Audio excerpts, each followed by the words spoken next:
Hey, welcome to Filler. I'm Joe. And I'm Steve. And this is the place where we talk about things that fill our cup as creative people. How are you doing, Steve?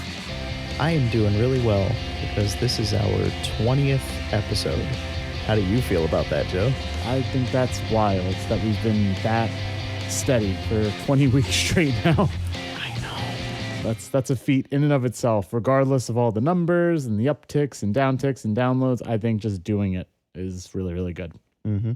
We thought to take this episode to talk about this show, which, Steve, does Filler fill your cup? I'd say so. It's made me look at things in a more engaged way and forced me to put a lot of feelings I have about art I love into words.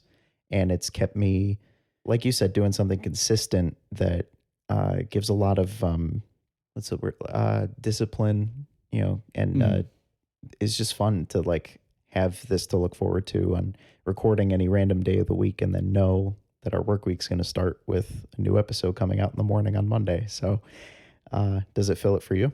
When you say it like that, even more so than it already did. You made it sound way more positive. Yeah, it does fill my cup a lot. I like being productive.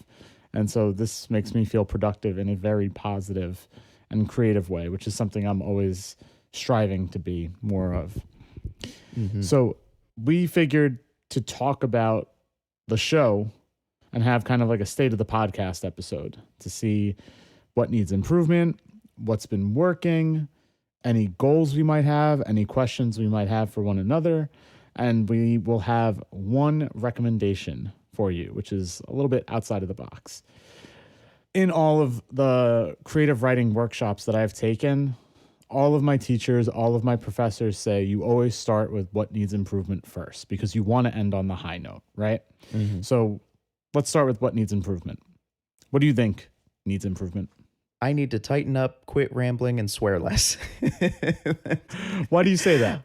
Because I listen back and I realize that I'm very loose, I ramble a lot, and I swear a lot. No, I've noticed that. I was like, I swear quite a bit on this, and that's just kind of how I am colloquially, and, we're friends outside of this, so I feel comfortable just talking to you. And then I listen back and notice that you're not, and I'm like, am I giving us an explicit rating on every episode entirely by myself? Maybe that's not great for a professional internet footprint, to just be like, do you fuck Blink-182 or whatever? Like, maybe I don't need to say that. I'm of two minds about it. So at first I was very strict with my language because I wasn't sure if my students would find this. And I was filtering myself so that I would maintain whatever view they have of me if they heard it. Mm-hmm. And then you swearing more made me loosen up a little bit. So I swore a little bit. And then I'm finding a balance where, like, if it hits, it works, but I'm trying to also watch what I say as well. Mm-hmm. So I don't necessarily think that swearing is unprofessional because if it calls for it, it calls for it. But I think over swearing and being too colloquial, that's valid. I think that's a more, not a point of a lack of professionalism, but rather a point of how can we be more eloquent and more scathing instead of just using a swear, We'll start by saying eloquent. What's your next point of improvement? So I've noticed this kind of goes well, actually. I've kind of noticed that the more off the cuff conversational style is way more fun to do and to listen to than sticking so hard to the notes and analysis of things. It came up a lot on the Bruce Springsteen series where I'm like, okay, we got to go track by track and I have to say exactly what I think the song is about. And it's like, yeah, but the best parts are where we're like, I think this album sucks because it's the 90s and he doesn't know what he's doing. It's like, yeah, that was more fun. I don't know. It is just two dudes talking to each other about things we love or don't like, but love to hate on them. More so the positive part. So I think that should be more of the focus. And this is more toward me. I think that I could do that better and just kind of learn to roll with it. I'm glad you came to that realization. I wanted to give you that note while we were doing the Bruce series, but I didn't want to yuck your yum. Or, and I don't even mean maybe not necessarily in that regard. I didn't want to kind of like pigeonhole or direct you too hard for what was your topic. So if you wanted to go track by track and you wanted to like dive into it, I wanted to respect that.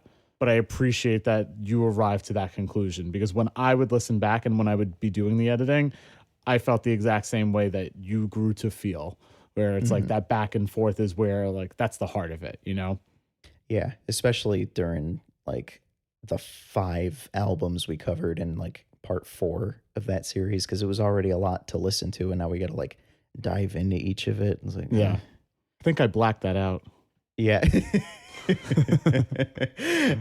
Yeah, it's a lot to ask of the audience, and you can hear it. We sound tired on that, you know.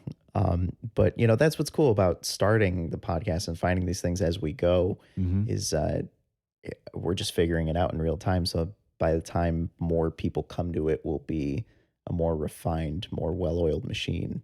Agreed. That's actually one of my notes for later when we get into what works well that I want to come back to.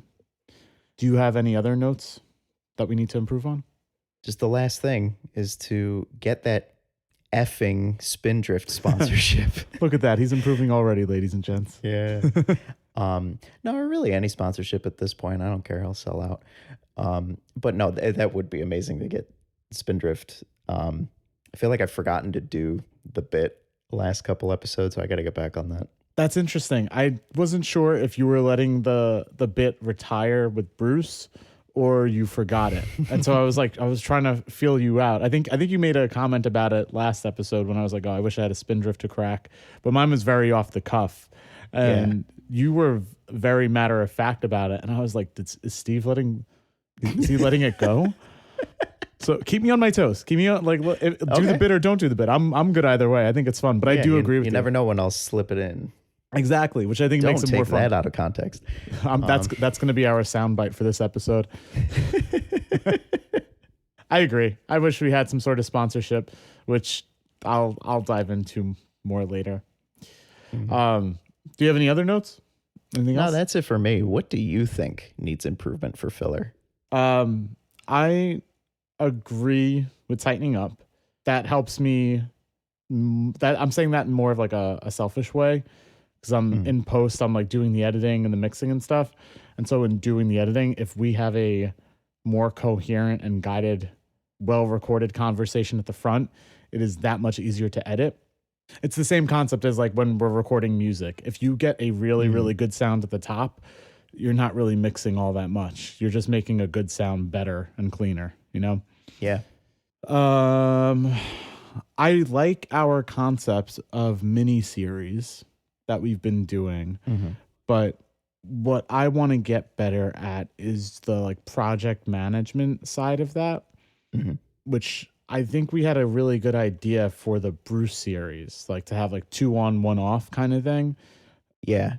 But it's hard to do when they're longer. Right. And it's hard to do when you're having guests come on and things change last minute and you can do this day, or I have to go to the vet, or you have an apartment to look at. Like when life gets in the way, it makes it easier to fall back on, well, I'll just listen to 2 more Bruce Springsteen albums and we can knock out and like keep rolling through. You know what I mean? So I really like the concept of the mini series, but I do want them to be more organized in the future.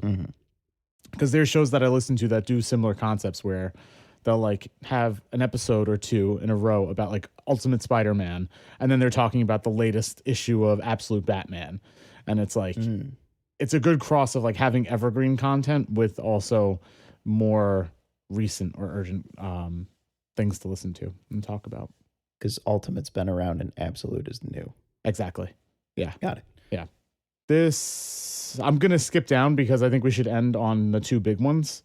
Okay. The other thing that I want to get better at us doing for recording falls in like for 2 reasons.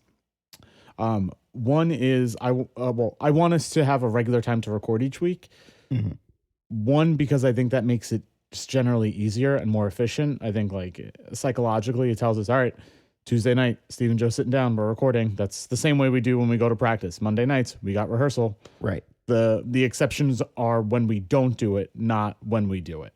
Mm-hmm. And the other reason I want to do that, aside from like the psychological reasons, is that if we record on a Tuesday, that gives me like 5-ish days aside from the weekend to slowly edit it instead of just sit down and edit it all on a Saturday, get it to you Sunday morning, hopefully to listen to. So the sooner in the week we do it, the sooner I can get it to you.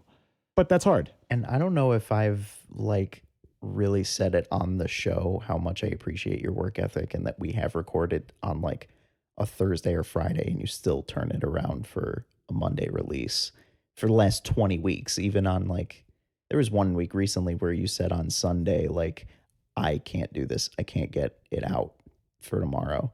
And you still did somehow. Yeah. Like you had personal stuff coming on, and it was great that you were still able to do it and that it gave you a distraction from the personal things going on. But it is a lot to ask of you, and you've done so much to make this into the show. You know, I'm just another guy on the mic. You're doing everything else. So I really appreciate that, and I want to make it easier for you. So appreciate that. Yeah, thank you for noting it. I didn't realize how much work it would be until I started doing it. Because you took the time to learn how to do it right. You know, you've continued to improve well, I guess we'll talk about that later, but improving how it sounds and everything, like in a way that a lot of people wouldn't, which I think all of this can be a really good learning moment for anybody who's thinking about starting a podcast. They can listen to these things we're talking about and be like, oh, okay, so it's like that. It's like, oh, I didn't think of what scheduling would be like, or editing, like if you do it well so it sounds good, you know? Yeah. Thank you. I appreciate that. All of these things that we've been doing have oddly made me a better teacher as well. Like I've become more organized, not to say I'm disorganized, but I'm definitely like the looser cannon English teacher where like I have colleagues who plan units months in advance and they like know what they're doing generally on this day and week. And I don't do calendars. And then I started doing a calendar a couple of years ago and it didn't sit right. And now I like it. Now I'm at the point where I'm like, all right, I need to have this set up and like, it'll make me feel better in my brain to know, like, generally speaking, we're going to be here and I got to get that out of the way and I got to do this. And it's made me more organized in a way that I was not anticipating, which is very cool. Also made me a better speaker in class. I hope one of your students hears this and says like, you know, I have noticed that he seems more his more shit eloquent. Looks more together. But no, and I wonder if anybody will hear that and be like, man, I knew he wasn't doing calendaring. He wasn't scheduling shit. They probably wouldn't have to guess too hard. Okay, so I have a question for you. Yeah. So something I thought, or I had brought up as a suggestion pretty recently, and we've kind of flirted with the idea for a little while, is expanding our social media presence to get more people to listen. Because right now it's kind of like putting it out in the void and like our friends and moms listen to it. But like I was like, yeah, maybe we should expand the reach a little bit. Maybe that's something I could take over and do an Instagram page because you're doing everything else. Like, but you didn't seem down for that, and you explained why. But if you want to get more into it, I'd like to hear that. Yeah. So this is actually my two final points is about social media and about marketing that I think need improvement. I feel like I need to improve on social media. We have the Blue Sky. I put out that weekly ad when we have a new episode, which we should probably be, or I should probably be like doing it more regularly and tagging you because a repost is easy enough throughout the week. But so for one thing, I don't care about social media, and I know to some extent that you should. Yeah. I know, like, we've had these conversations about the LVP. Like, oh my God, yeah. It's stuff that we hate, and we have to find a way that makes it fun for us so that we do it, which is why we get those fun bits that you come up with, and then we film them, and it's a good time. And like, it's stupid, but it makes us have fun doing it so that even though we know doing it is stupid, at least we had a good time making the thing. Yeah. Making a weekly Blue Sky post, dude, it's not even fun. Granted, it takes like 5 seconds to do, and I do it on my commute in the morning. but I feel like I'm talking to no one. Yeah. And that's not me begging for followers, because you don't need to follow. Like, that's not what I'm saying. What I mean is that it doesn't feel like there's enough engagement on any one social media that it warrants the effort that I put into it. Even if it is 5 seconds of me being like, hey, new episode, we're talking about Mark Hoppus's book, check it out, tag, repost, like all that stuff. Like, the copying and pasting and switching between apps on the iPhone is clunky enough that I'm like, no one's going to engage with this aside from you reposting and maybe like a like from my sister or Anthony Duhar. Like, you know, like it's just like, which like shout out to him. Yeah, he's always all our engaging. LVP stuff. He's always engaged with our stuff. Yeah, we appreciate that. And that's awesome. But like, I don't care.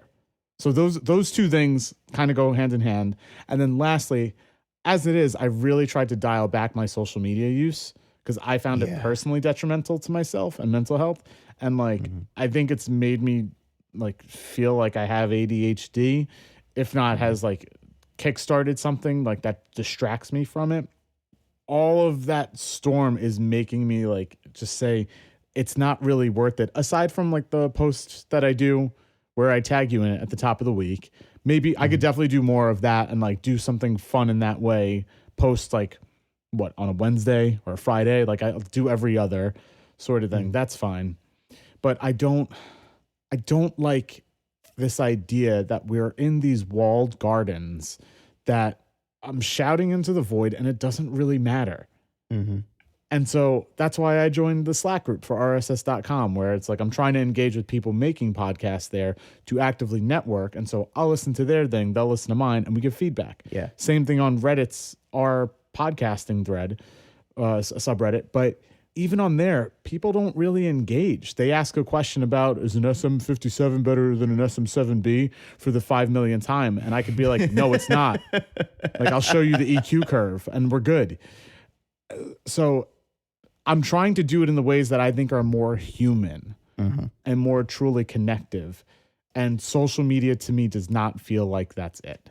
I think what's extra annoying about social media, aside from it taking up so much of your time that you could be spending on making the actual thing you're trying to promote, is that there's kind of this myth of like a magic bullet tweet or something that's going to like, once enough people see that, then you're going to get like, that's what's going to get the train rolling. But you have to keep up on it consistently to have something for people to follow up to. Right. And a great example of that was this past Halloween.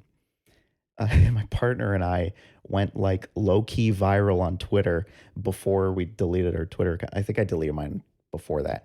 But, and that's the thing. I've been off Twitter for so long now that trying to go to Blue Sky and post for the LVP feels like a chore, and I don't do it much because I've kicked the habit that Twitter had on me. But this past Halloween, we hopped on the I hate gay Halloween, what do you mean you're blank trend, where people post their most obscure or ridiculous Halloween costumes. And ours was Kristen Stewart and Taylor Lautner in the Twilight Saga Eclipse, where she's petting him when he's supposed to be a wolf, but it's before they add the CGI, so it's just him in a gray mocap suit. Yep. So I just got like a gray morph suit and white sweatpants, and she straightened her hair and got a jacket that kind of looks like Bella's wearing, and we posted that, and it got, I think, 275,000 likes. That's insane. And it didn't translate to any followers for her because she doesn't tweet a lot, and the attention was suddenly very scary because now people are like, you've opened it up. Now people are there being like, he looks fat. She looks like she smells bad. Like, it's just weird shit. Like nobody asked you, you know? Or now it's got to start with a whole debate of like, oh, they're a straight couple. They're making the gay Halloween joke. It's like, you don't know either of our sexualities. You don't know anything about us. Yeah. So yeah, no, social media is a fucking nightmare. Effing nightmare. And it's no, I think that was an appropriate use. Thank you. It's a fucking shithole. And it's and it just takes away from making the actual art. But so that's why I like when we can find creative things to do on social media to make it fun. So it's just another form of art. But I'm not interested in chasing algorithms either. So whatever, man. Like, we get any sponsorship interest, that's fine. And then we'll have to grow it, but then we have incentive to do so. Exactly. That's why. So ultimately, to me, what I think I'm considering doing, and this is something I was already considering just on YouTube, was to make short videos or to make, I don't know, they could be reels. I want to get on YouTube and talk about books that I like and like how I would teach them. And oh, yeah, I would subscribe to that. I appreciate that. Like, I think it would be fun for me to like go read the Mistborn trilogy and be like, okay, this is how I would teach the Mistborn trilogy if I were to teach it, which like, I'm not gonna, but like my brain thinks like this now. So let me just use my brain appropriately and talk on camera about what I would do. So I don't know. I think there's something there that I could do. I think I'm just at a standstill for it. I appreciate you saying that you'd be willing to jump on doing it. I want to keep it centralized just for the time being. If it gets to the point where like, and the reason why I want to keep it centralized is because there's podcasts that I follow that I really, really enjoy that do not have accounts, but all of the people have the accounts and they just post it. So instead of there being one centralized podcast, let's say the 2 or 3 hosts or the 2 hosts and the producer are the ones that are sharing the podcast. So it goes to a bigger network than opposed to just the one centralized network, which is not really engaging anyway because it's low-key kind of faceless despite having hosts, if that makes sense. Yeah. And, you know, I run most of the LVP social media too. So I get that too, that like y'all are free to post things or run things by me if you want. But ultimately, like having that one voice makes it feel like you know what you're getting from that. Exactly. It's like having a entity. brand on it. Yeah. Yeah. That's the only thing. So like, I hope it comes to a day where we're making money where we need to have a filler Instagram. And come that day, hell yeah, have at it. That's all you make. Oh yeah, that's a great problem to have. Yeah. Right. Like that. But like, let's start getting paid to do that. Yeah. Which might be thinking backwards, but I mean, whatever. We're just having fun doing this right now, so who cares? I don't think it's thinking backwards when we don't get paid enough to live. Next point of improvement. And I promise this point is of my last improvement one. is for the U.S. government. Yeah. So I was doing, and this connects to the social media. I was doing the Substack promotion weekly, which I really liked doing. I really, really liked talking about Blink-182, and then we mentioned Boxcar Racer. So let me go review Boxcar Racer. And then I did whatever about Plus 44. I did whatever about Angels and Airwaves. I wanted to do stuff about Bruce. And I had an idea to do like your version of The River and go review that. And I was like, that's right. Yeah. I still have that. I remember that. And I have got that playlist saved. But like, I could not bring myself to just sit down and do more Bruce. Right. Similarly to what you were saying of like, I can't revisit Blink last week. Like, yeah, I get it. So that Sherry said something about Billy Joel's first band. I was like, that would be fun to sit down and check out. I listened to it. I liked it. I didn't want to write about it. I was so burnt out on creating. Because it's not filling your cup. Exactly. That's what this is about. I really, really do want to get back into doing that weekly Substack cross promotion, like that extension of it. And I'm sure that I will over the summer because I will have the space to do that because I won't be teaching. I got to give myself the grace to let a week pass here and there. But I do want to build that personal time for me, and which I had built previously. And then see, when the school year gets weird, you notice it with our schedule. When it gets harder in work, that's when I drop off on this. I just want to return to that. I feel bad because you come up with so many good ideas that I want to see or hear. So at any point I could be like, when's the next after school special song coming out? Or when's your next Substack post? Or when are you going to do that YouTube channel that now I didn't even know I wanted? and you're just sitting here at your computer editing me talking and editing around my ums and ahs. I must be like, shut up. That's funny. I actually do have 2 after school special songs in the works. Oh, word? Yeah, I do. One is already finished, and I literally have to like sit there with Thomas and like figure out a drum beat. And I think once I get the drum beat, like we could just go record it, and I'm gonna ask Colin to do it. And then the other one, Oh, so you're working with our drummer and our producer, and I'm not involved? no, you're gonna scream on it. Okay, fine. Is it called Elevator? You see what I did there, right? You got me really. You put it all got together. Me really, really good. Wait, did you think I was mad? No, I didn't think you were mad, but I was like, I didn't get the connection. Dude, I went to yoga today. I'm so zen. I'm out of it. Like, I know you weren't mad. The other one, I'm calling it Shugazi. Okay, so I think you did tell me about that. Yeah, it's really, really good. I'm enjoying writing it. cool. Okay, so any final points about anything that needs improvement? No, we are perfect. I think we're doing a good job. Speaking of which, what has worked or what has improved from the beginning for you? I read your notes on this and I agree with all of them, and I don't know if I have anything to add. So why don't you take the lead on this and I will jump in if I have anything to add to it. Okay. My biggest note is the sound. I took so very long to figure out how to make us sound like a quote unquote real podcast, because we've always been a real one, but to make us sound professional, be that if we're in the room at the practice space together, if we have another guest, if we're recording remotely. I have sat down and watched so many videos on YouTube. I have asked so many people on Reddit. I have evaporated so much water with ChatGPT to figure out like the proper EQ curves, and like I said, I made the joke before about microphones. I figured out how to make my $30 used SM57 sound like a $400 podcast industry standard SM7B. And it may be to the perfect ears out there, they'll be like, that's not an SM7B. I don't care. It's like 80% of the way there. And I spent like a quarter of the money, you know? Yeah, because Spindrift hasn't gotten back to us, so this is what you're getting. Right, exactly.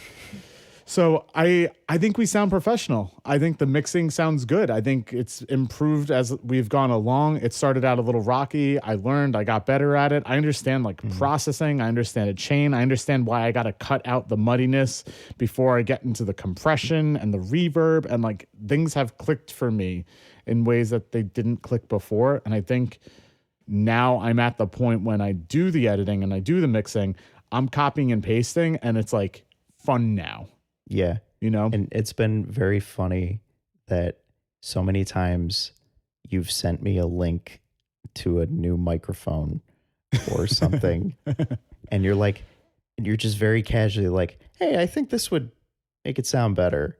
And it's like low key a demand. And I'm just like, understood. And I buy it immediately. And I appreciate that about you. Because I want it to work, and I don't want to be like, no, like my little web mic thing that plugs directly into the USB, that's good enough. No, I want this to be good, and I trust your judgment. And then you've like surprised me and sent stuff to my house. Yeah. Shout out to Allison, because she knew about it, and I was like, yo, by the way, it arrived. Did you see it? And she's like, oh shit, yeah, let me go get it.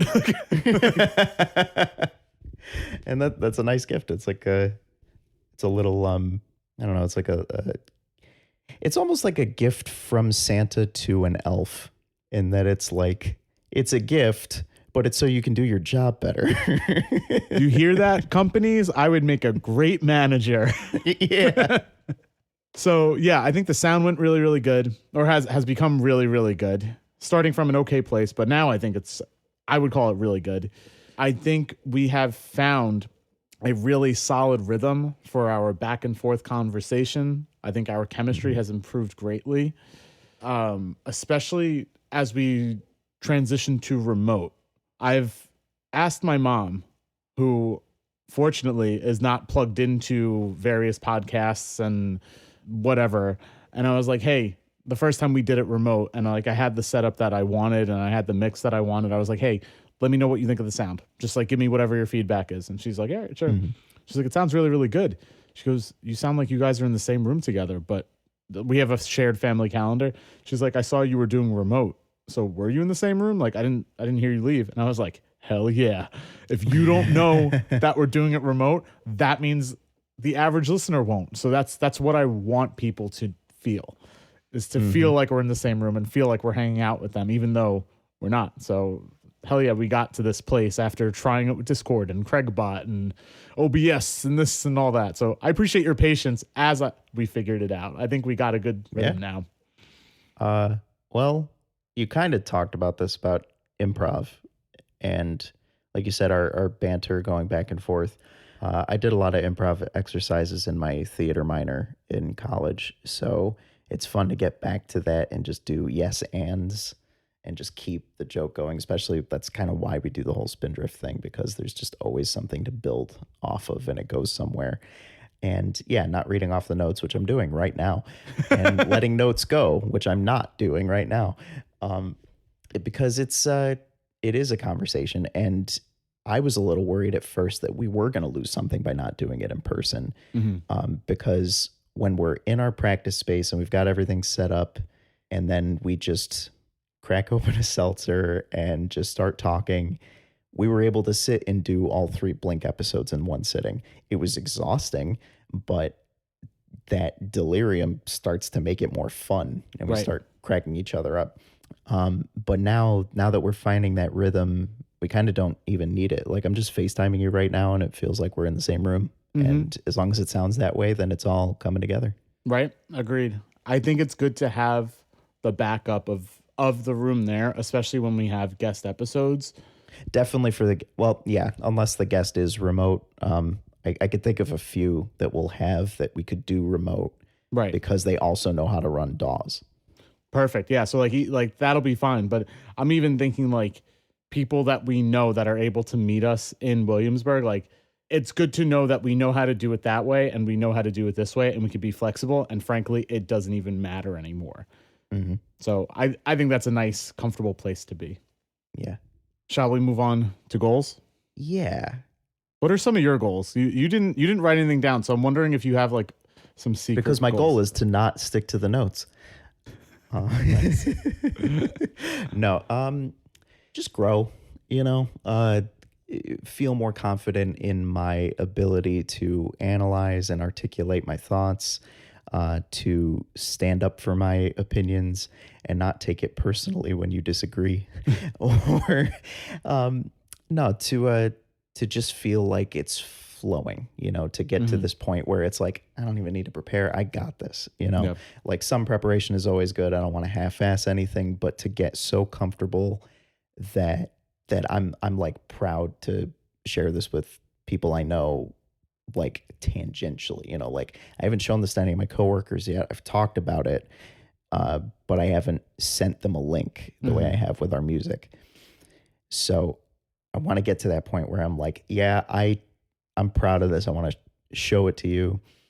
Because right now, close friends and family and strangers, I'm cool with it. But something about that, like, different kind of relationship with people like coworkers or like tangential friends and stuff, feels like it's a little personal, I guess, and a little like there's room for them to judge me for being a white dude on a podcast, who just turned 30 and is having a quarter life crisis. Like, I guess the better we get at it, the more confidently I can say, like, yeah, I'm a co-host on this show that I'm really proud of, and you should check it out. Yeah. Fortunately, that already happened to me with my coworkers. Oh, yeah? About the white guy in his 30s, and my colleague made the joke, and I was like, say it with your chest. So he said it a little louder while we were having drinks with other colleagues there. And I was like, yeah, I am a white guy in his 30s making a podcast. What do you make? And he was like, oh, and he was like, respect. He's like, that's actually the right answer. Yeah. So it's like, he was messing around and I was messing around back, but I did get to, I know what you mean about this feels more personal. It's because our colleagues are seeing another side of us that we don't really share. Like we share whatever it is we choose and elect to share in that moment. Yeah. But when you say something kind of off the cuff, because we're saying it as friends, what you're sharing with me, then you're offering it to your colleague. It's like you're putting your colleague in the same esteem as me, which I would not do with all of my colleagues to equate them on our friendship. You know what I mean? Yeah. So and even sharing music with colleagues and stuff. Yeah, they're seeing a very different side of me, especially as I'm going, whoa. Yeah. But like that is a character, you know, Right. like even if it's a very authentic expression of myself and it's coming from a real place, it's still a meticulously crafted image that I want to present, you know, and it's taken so much time to record and re-record and produce and has been fine-tuned over time, where this is a lot more free form. It's a lot more just thoughts coming to you in the moment that, you know, we can cut some things out, maybe some like off-color jokes or things that don't land or which there's not too much of that. Please don't cancel us. uh there's, I guess, just a different, it doesn't feel as much like a performance, Yes. even though it is a type of performance. It's this very weird gray area. It is. You know? I get that. I have colleagues that keep pestering me, and I mean that in the most loving way possible, about In case coming they're listening. about coming to our shows, and I'm like kind of bashful around them. Like, I went to karaoke and I didn't sing at karaoke, and my colleague was like, "Yo, you didn't sing. Why didn't you sing?" And I was like, I just wasn't feeling it. And like, I think she could tell I was feeling shy about it. But you'll come to a show and I'll sing and I'll be just fine. But it's the context, and like, you haven't seen me in that light. It's weird. I've told them that like I played in a blues band, and even though I'm not really playing with Kingdom right now, like I would have invited them to that show because it feels more accessible than the music we play. And they were like, "Well, what about the punk band?" And I was like, "Yo, we're gonna scream fuck me at you." Like I said that to them, and they were like, "That sounds really cool." And I was like, you people are way too supportive. Like, I won't be able to do that because you'll see me in a very different light. And then on Monday, I'll go back to being Joe who cracks jokes with ninth graders. Like, Yeah. I'm glad that you can compartmentalize me in that way. And I appreciate that support, but it is a big door for me to still open, which I'm trying to push myself to, because they're very, very good people. And I love my colleagues, and I love my school, and I love my students and everything. So I really, really want to invite them into these parts of my life, but it's hard. It's just difficult. Yeah. Wow, this is turning into a therapy session. I kind of like that. It is. So some of my other hopes and dreams while I'm on the couch, I want us to have more guests that have weirder interests. Yeah. I don't want to spoil Andrew from Burnover District's topic, but like that. He like chose a whole genre of performance. I think that's enough for me to say without spoiling it. Yeah. And I think it's great because I like it, but I'm not familiar enough with it. What you wrote on our shared doc, like, you're more familiar with it than I am, I think. And I'm a big fan. He is an expert that like, I can't wait for him to just talk about it at me. So things like that, where I really need to do a lot of research to prep so that I could just sit there and like be like the yes and to Andrew's lecturing about it. So I do want to do more stuff like that. We talked about monetization. We don't got to go into that crazy.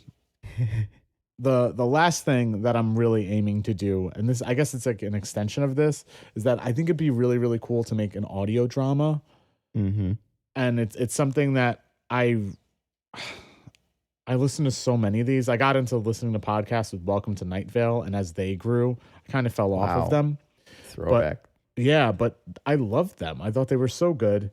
And so this is like episode 3 of me shouting out Colin McClutchy, and he definitely hasn't listened to any episodes, but he's put me on to several audio dramas with like great sound design. And so like, I want to do that. I think that would be so cool to do. And now I think I have enough audio production confidence to start like writing something to do, and then being like, "Hey Colin, can you help me with sound design and like make a slug blaster for me?" Like, you know. Well, can I help you with that? Because I've been looking for I guess this is kind of a goal, is I've been wanting to find an excuse to do voices and impressions. Oh, hell yeah. And I love voice acting. So I would love to do that, because I've been trying to work out like a Spindrift bit where it's like, so we've been contacted by Spindrift's lawyers, and they've sent us a cease and desist about bashing them on our podcast. But they didn't say anything about guests. So please welcome the 44th president, Barack Obama. And then he's like, hello, Just want to say that Spindrift is it's kind of crap, isn't it? It's a really good impression. Thank you. Or then I work in like Smeagol. What's Spindrift, precious? Just do shit like that, you know? So if you need like monster characters or like or someone who could do a pretty good Bob Dylan, then I can do that under audio drama. That helps out a lot because all the notes that I'm writing down, I can piece together a story and I can definitely narrate it, but I can't do all of the voices. So having dialogue will be helpful. I could play like whatever straight man and you can do the other stuff, like literally just the other stuff. That'd be great. I'm down for that. I'm actually writing that down right now. Hell yeah. I should shout out my coworker, Becky, who's in a successful audio drama. I think she's in a few, but one of which I'm thinking of is Give Me Away. And it's like a sci-fi audio drama that has fans that have done fan art of her character. Wow. I'm going to say that again. Fan art of a character on an audio drama. That's awesome. And she was like, how did you find me to draw me in what you imagine the character's wearing? And based on like the haircut she had in the drawing, it was like, this was like an old work headshot. Wow. Like that's a little creepy, but very flattering that you like sought me out because you appreciate my art so much. So I just thought that was cool. I've seen her do a play too, and she's really good. She does a lot of original stuff with her writing partner, and yeah, we should have her as a guest. Actually. I was just about to say she sounds really, really cool, and I feel like she would be a good way for you to lead in whenever you are ready to introduce this to coworkers, and also to introduce me to her so that I can then unlock yet another layer of my upcoming audio drama whenever it comes out, because that's cool that she does that. That's awesome. Okay, so you have some questions for me. I do. You say platonic a lot. What do you mean by that? Did you see my comment? Yeah, you said you read that like Eric Andre when you read it. Something so brave yet so that's all I could think of. Like I was like leaning back in the chair. I'm such a philosophy nerd. Platonic is like as in like the platonic ideal, like in Plato's forms of the world. Oh, that's literally it. Yeah, that's it. Oh, I feel so dumb because I've only ever heard the term as like meaning like a friendship like level just friends, as opposed to a romantic. Yeah. Yeah. No, I was talking like capital P platonic, where it's like his like ideal something. Like my ideal spindrift is something that you can't even fathom. Spindrift. This is making up for all the times we forgot in the last few episodes. Right? Yeah, but that's all I mean by platonic. Cool. Thank you. I just learned something, so that's cool. So what has been your favorite episode or miniseries or topic that we've covered so far? It's not Blink. It's not Bruce. I like those as miniseries, but I think there was growing pains in them. Yeah. More than I could say I really would call them a favorite. I really liked our 500 Days of Bummer episode. Mm-hmm. I thought that was fun. I don't know if that's just because it feels like the outlier because we've been talking about a lot of music. Yeah. So, because even Sinners had a lot to do with music. Yeah, Sinners has a lot to do with music too. Maybe, actually, I think I have two. My favorite one that's just us is probably the 500 Days of Summer episode. I really, really liked revisiting and exploring that and like unraveling how I felt about it. Mm-hmm. And the one that we had with a guest with Max Naratsky, Ultra Deluxe. Yeah. I love that because that was like, she's a teacher herself. So like, I felt like I was being lectured at some points, and I know she's a history person. So I just felt like I was in a really good class at some points, and it's nice to be the student again. Yeah. So hearing them talk like that, I was like, yeah, this is dope. Like I just want to lob a question your way, and I'll sit back for 5 minutes because I just want to hear what you think. And that's what I really, really liked about that. I liked doing that with Kanem too. I felt that same way. I felt like I was getting into a groove as an interviewer in that, because I always find that very hard to do. how to just keep Agreed. asking follow-up questions and not just, stick to your notes and be like, who's your biggest inspiration? Who's your Where'd you guy? get the band name from? Yeah. It's, oh, sorry. You do ask me that later. Never mind. No, but I think easily my favorite episode we've done was the last one on the Blink book, the Mark Hoppus book, because that just felt so natural and fun, and it was funny. Like, I kept going back to it yesterday and today, just being like, this feels good. This feels like my platonic ideal of what the podcast could be. And I'm just really excited to get into other things because I keep coming up with ideas for like music related episodes. It's like, no, we got to talk about like anything else. Yeah. I'm with you on that. I have one last question and then you hit me. So I'm curious, what's something that you want to find a good excuse to cover that might be hard to create an interest for otherwise? It could be like the weirdest thing that you find interesting that you don't think other people would. Like, what do you want to talk about? That's a great question. And I'm going to turn it back on you. So you start thinking of your response as well. Shit. I didn't think of the follow through. Okay. I'm going to give a joke answer. Mm-hmm. And then I'm going to give like a real answer. So my joke answer is I would love to do an episode, maybe a mini series even, not going as hard as we went on Bruce and Blink. And I'm like not even totally joking about this. I semi kind of am, on bands inspired by Bruce. So like Gaslight Anthem, Bleachers, Menzingers, like Ordcore kind of the stuff. Killers. Yeah. Where it's like, these are all the things that like I like, inspired by the dude that I really couldn't get into. And then like I grew to have the appreciation for, but yet still I like them better. And then like also the same thing for Blink-182, like all of the pop punk that's come after it, that's can be argued to be better or more influential, but they came first. So they inspired that. Like that's like my semi joke answer, because that's like getting real music nerdy.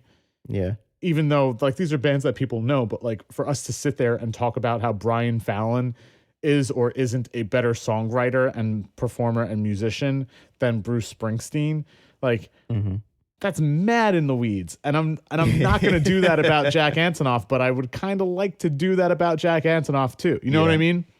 So that's my joke answer, like a weird mini series thing like that. My real answer is I would love to do it about a comic series, which that's the podcast I was referring to earlier. It's called 52 Pickup, which they say it's about the best DC comic you've never heard of, which is called 52. It was a weekly comic series that happened after a major event in the early 2000s. And so I got into that comic book podcast, which made me get into that comic. And now I'm like exploding into DC Universe, into Marvel stuff, into all this crap. And I'm like really having a good time just from this podcast, which like kind of frankly, like I low key fell off the podcast, not because it's bad or anything. They're still great, but I'm more into the stories that they're talking about than them just talking about the stories. So I have a comic podcast for us to do, which is it's a graphic novel. And like, I think that should be our like one or two in the future, just so we could both read it. I have to reread it and I have to give you a copy so that you can read it too. Okay. And I think that would be a really, really good episode to talk about, but just something like super, super esoteric. Like, oh man, there's so many comics that I can mention right now, but just a longer comic series where we're sitting there and we're like going like bit by bit, maybe not even a comic, maybe like a very long novel. Like if we did a mini series on East of Eden, that's insane. Oh, that'd be cool. See, it would be cool, but that's an insane thing to do. Like I know. Like that's what I mean, right? Like I think, yeah, I don't know. That's a good question, because like those are things that I do want to do, but that I don't know if I even have the stamina and ability to do them. I don't know. What's yours? What's a weird thing that would be hard to create interest for? Yeah, I see what you mean, because like I've been reading the Parable series by Octavia Butler. I had just finished Parable of the Sower, and I just started Talents today. And what's ironic is this whole podcast started because you saw an Instagram story of me reading a book.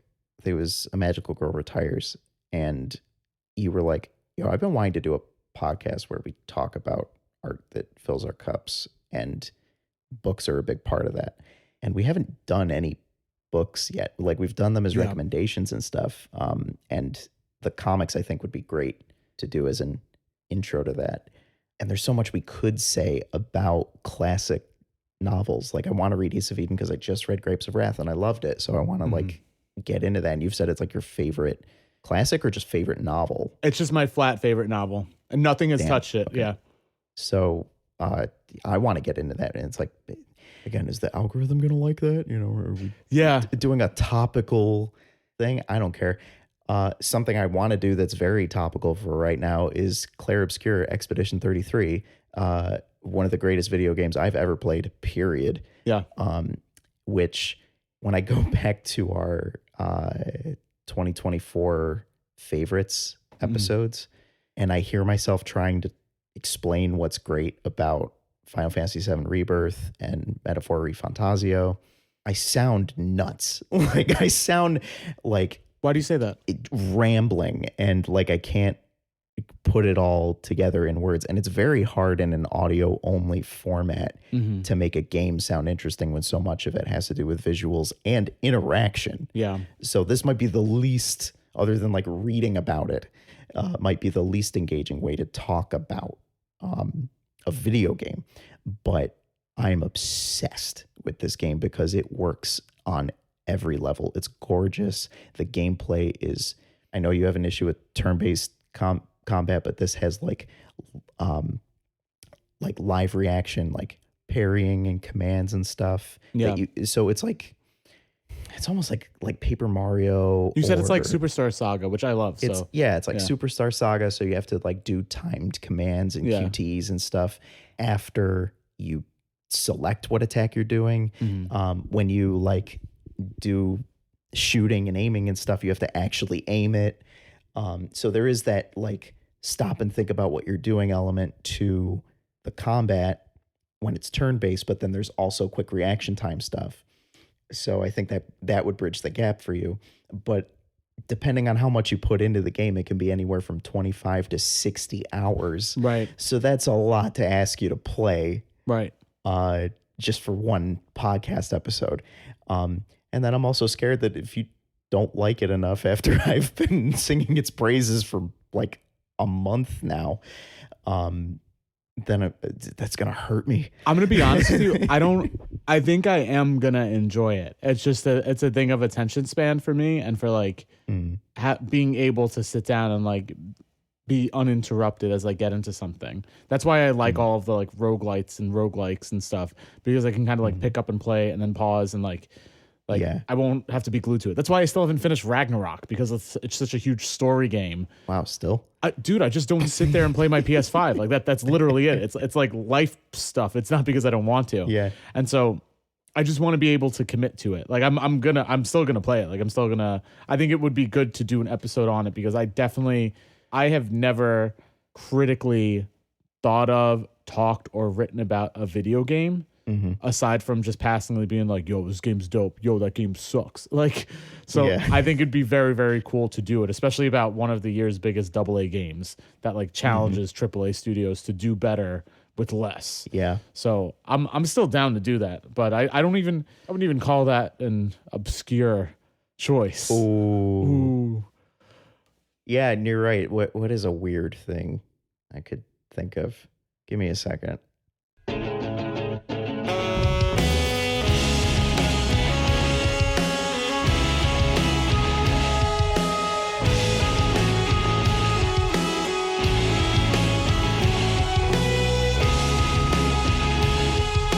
Okay, here's a weird one. I'm going to keep all of that silence in the podcast. Just play Dashboard Confessionals Vindicated over the entire thing. Oh my God. Yeah. No, that'd be too long and we'd actually get copyright stricken. One of my favorite TV shows of all time is a one season The Office style comedy of the Muppets from 2015.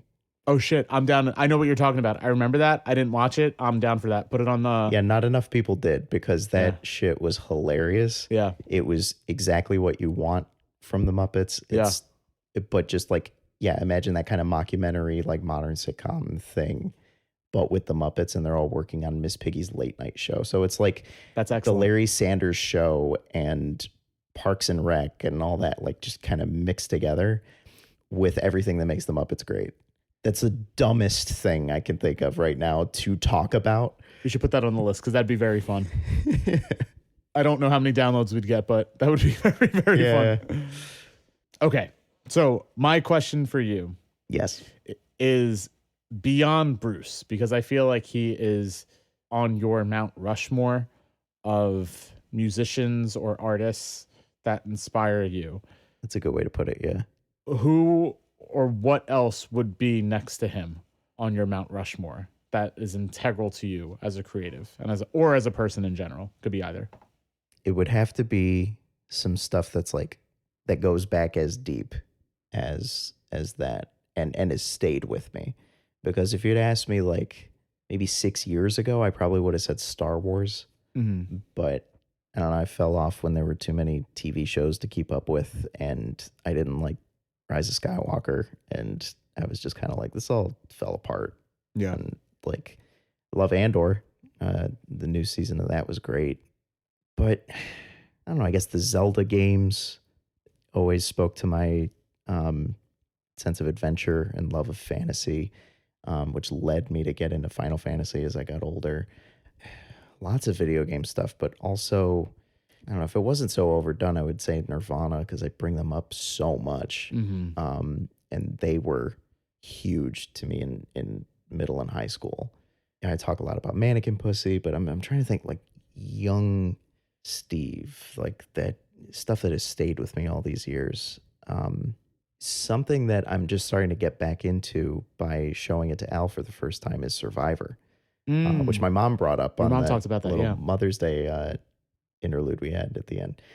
So watching it again now is kind of, it's flashing me back to remembering like why I used to love strategy and like social sciences and things like that.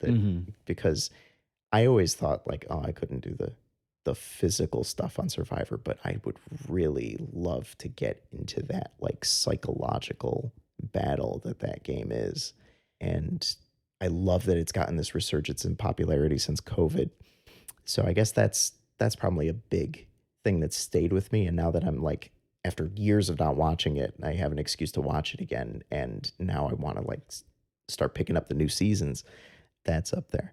I don't know if that directly answers the question. So what do you have in mind for who's on your Mount Rushmore? Like, would Mark Hoppus be included in that, or no? We did him with Blink already. I feel like I think it answered the question. Like I said who or what. So Survivor's integral to you about being interested in social sciences and like psychological things. Like I think that's fair.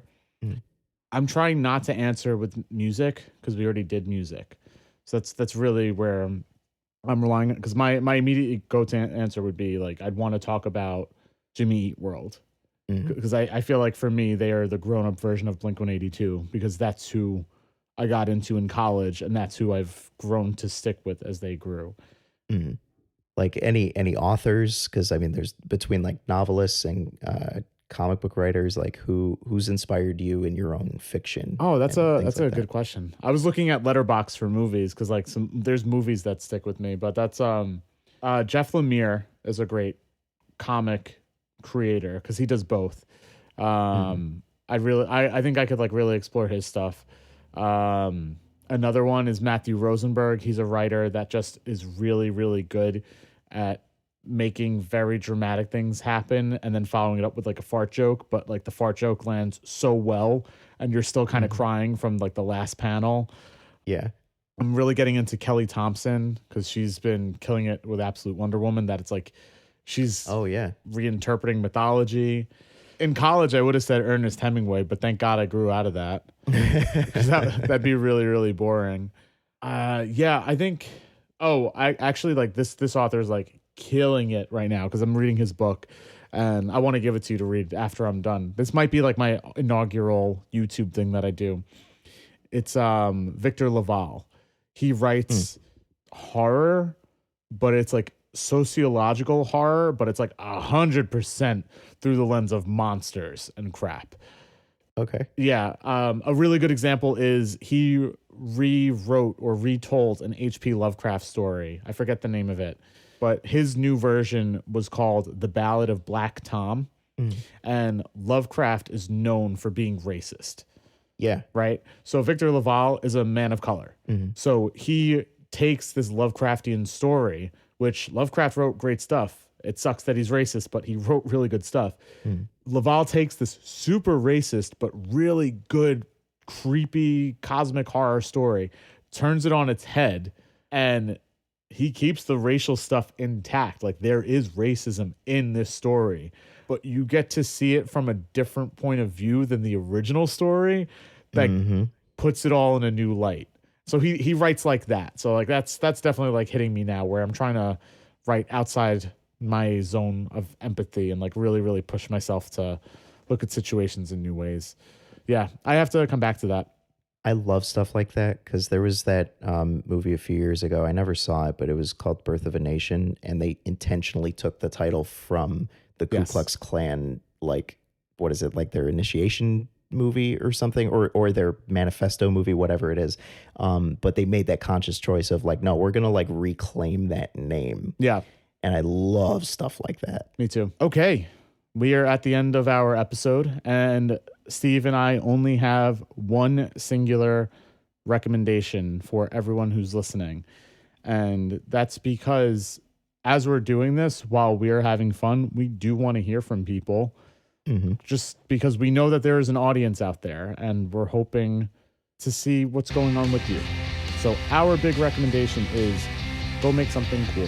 Yeah. And just email us at FillerPod@gmail.com. You could literally pull up the email, write a poem, and send it to us. We will answer. Yeah. And if it fills our cups creatively, maybe we'll talk about it here. Of course, yeah. We are always down to plug and uplift the community we're in. Thank you for listening. We'll see you next week. Thank y'all. Thank you for listening to this week's episode of Filler. If you liked what you heard, please rate and review this episode to help others find it. For more recommendations and explorations of media we love, go to afterschoolspecial.xyz. Follow Filler on Blue Sky and email us at fillerpod@gmail.com. See you next time.